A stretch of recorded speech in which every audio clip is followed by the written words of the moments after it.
interviewer was sort of happy, and he said that, oh yeah, that actually makes sense.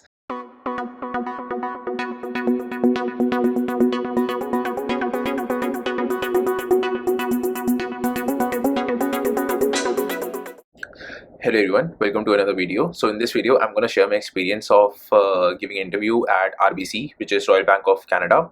So what happens is, like, in my masters here in Canada, I have 4 semesters, and in one semester I have to do an internship which would be acted as my semester, so I get credits for that. So I don't have to study for my next semester, it's just the internship that I have to do. So I applied to a couple of companies and RBC is one of them. So the role was the developer role based on softwares, and my interview was also like technical and situation based or behavior questions. So the thing is, if I come towards the situation based questions, there is no right or wrong answer in this. It's just based on your own experiences. So I would say, become rich in your experiences, go out and participate in a lot of things, form teams, participate in hackathons. You'll definitely make mistakes. Sometimes team dynamics would be really would not work out, and that's how you actually grow. You try to understand, try to lead some teams, try to go out upfront, participate in societies, in events, organize events. So that's how you have a lot of experiences, and that would actually help you in getting the interview right, because it's totally based on your experiences. They need to understand what different situations you were caught in and how you handled it. So all of the behavior and situation based questions are based on that. So the more experiences you have, the more you are able to speak up during the interview. So that is one thing.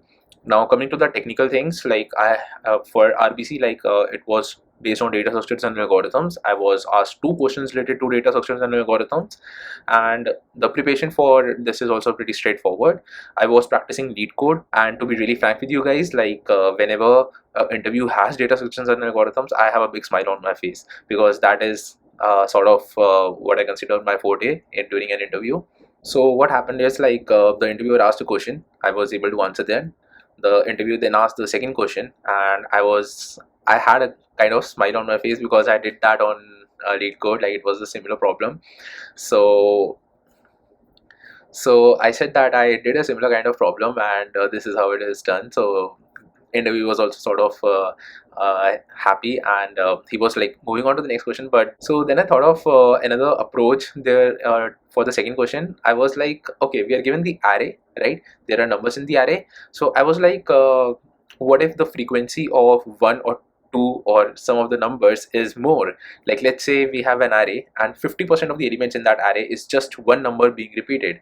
So I said that in that case, I can reduce average time complexity, if there are elements which are repeated. So the interviewer was thinking, and he said, okay, you can go ahead and tell me what you are thinking, what's going on your mind. So I said that that problem was, I don't remember it exactly, but I said that we can store the frequency of the numbers in hash map, and we let's say a number 5, it's repeated 100 times. So we know now in a hash map that 5 is repeated 100 times. So according to the problem, there was a mathematical formula that can be created. So I said that I can just use that mathematical formula, and I know the number is repeated 100 times, and we'll get the answer in O1 for that particular element.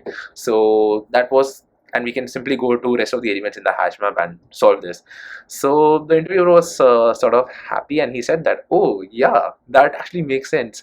So when this was happening, I could really relate that yes, we are going in a good direction, and I had a very positive feelings about it. Then there were a couple of questions related to situations, and when this interview happened, I really had a good feeling that yes, I'll land up with the offer letter, and within a week I got the offer letter. Now let's come to the learnings. So the first learning is, in terms of situation based and behavior based questions, you can't fake it. It's based on your experience. So go ahead, participate in a lot of things. That's how you will get the experience. The second thing is technical.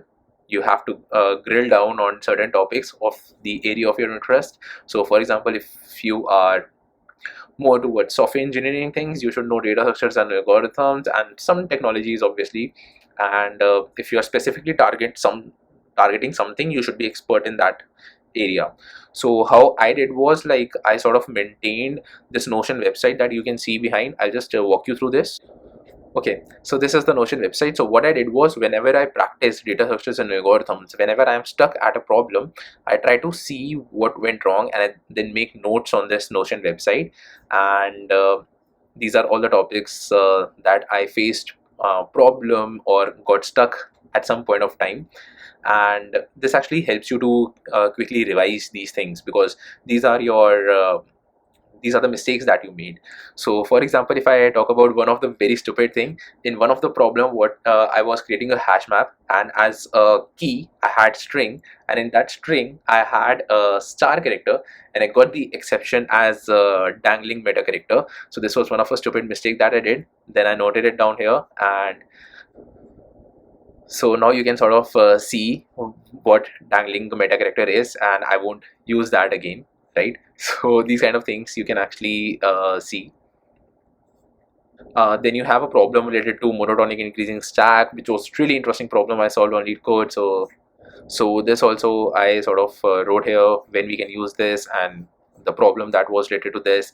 So these kind of things, when you make notes related to the problems that you are stuck in, it's easier for you to revise things. So yep, that's actually it. No rocket science, plain and simple behavior questions. You need to be rich in experiences, go out, participate, take leads, and that's how you fail, you grow, and you have a lot of experiences, right? The second thing is technical. I showed you, just go ahead, go in an area, explore that area, do hands-on programming or coding in that area, and when you're stuck at a topic, make notes, and that's how you'll keep on growing. So these are the two things that you need to clear the interviews. Now that was it for this video. I'm just leaving you guys with one question, that is, will I be joining RBC for my internship? So this is something that I'll not answer right now, but I'll probably make another video for that. But yeah, that's it for this video for now. If you have any questions or queries, feel free to write it in the comments or directly email me. I'll be happy to answer those queries. Thank you.